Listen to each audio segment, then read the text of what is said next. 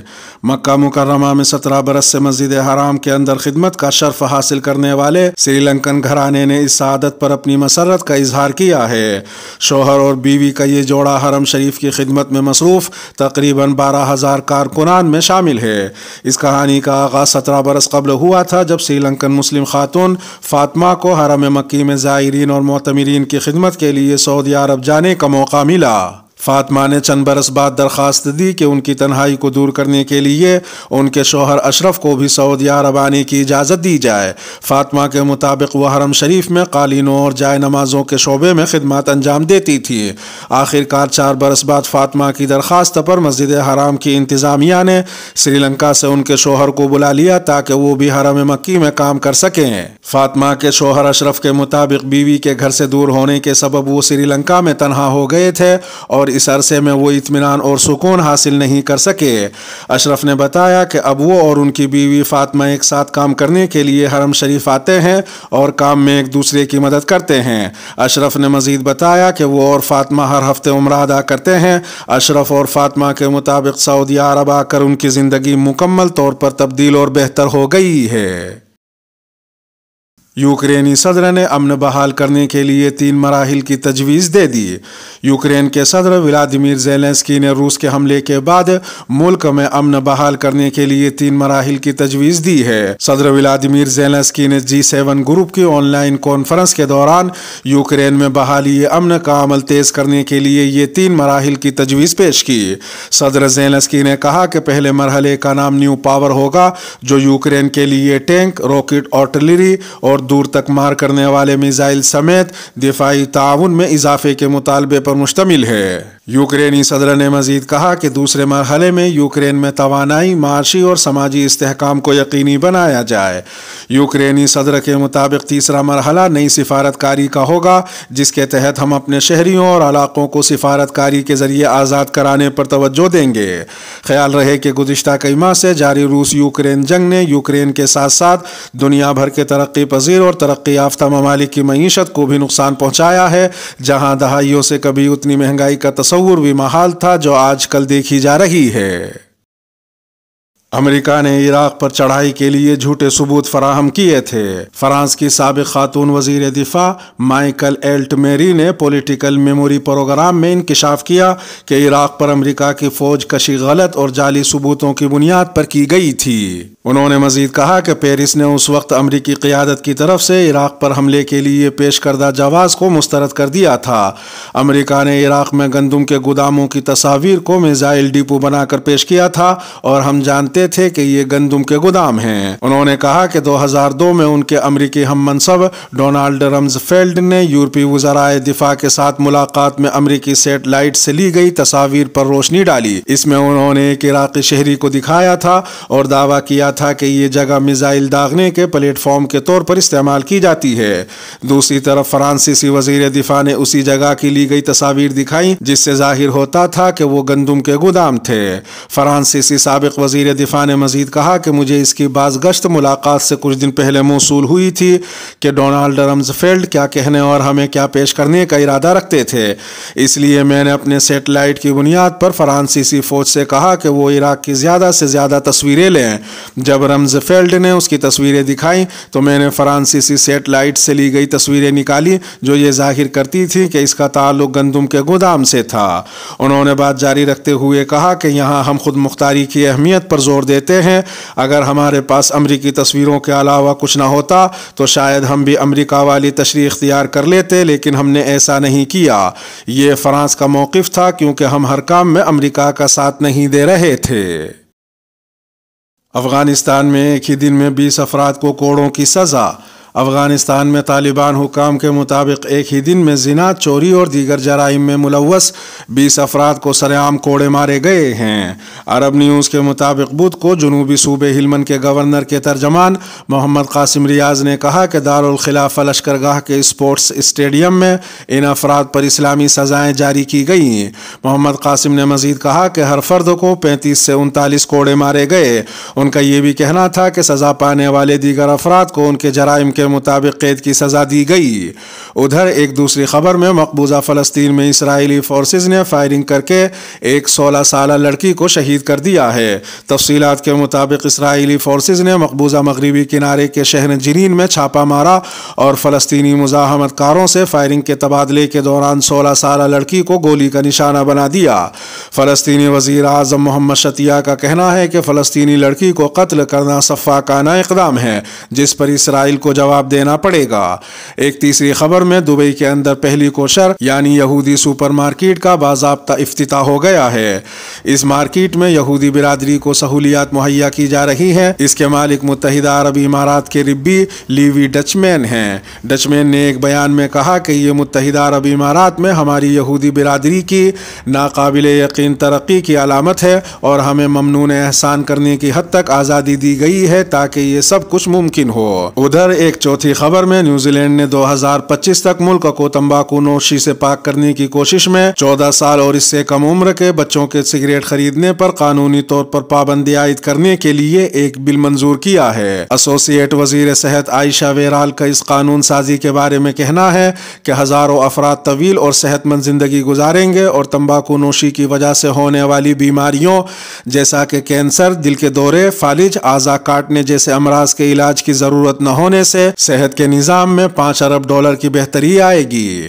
ایک پانچویں خبر میں افریقی ملک کونگو میں مسلسل بارشوں کے نتیجے میں پیدا ہونے والے سیلاب نے بڑے پیمانے پر تباہی مچا دی ہے جس میں 141 افراد ہلاک اور درجنوں زخمی ہو گئے جبکہ 10 سے زائد لاپتہ ہیں۔ سیلابی ریلا دارالحکومت کے رہائشی علاقے میں داخل ہو گیا جس نے اپنے راستے میں آنے والی ہر چیز کو تہس نہس کر کے رکھ دیا۔ زیادہ تر جانی اور مالی نقصان نشیبی علاقوں میں ہوا جہاں سیلابی ریلے سے 1000 کے قریب گھر تباہ جبکہ کئی گاؤں صفحۂ ہستی سے مٹ گئے۔ امدادی کاموں کے دوران لاشیں ملنے کا سلسلہ جاری ہے۔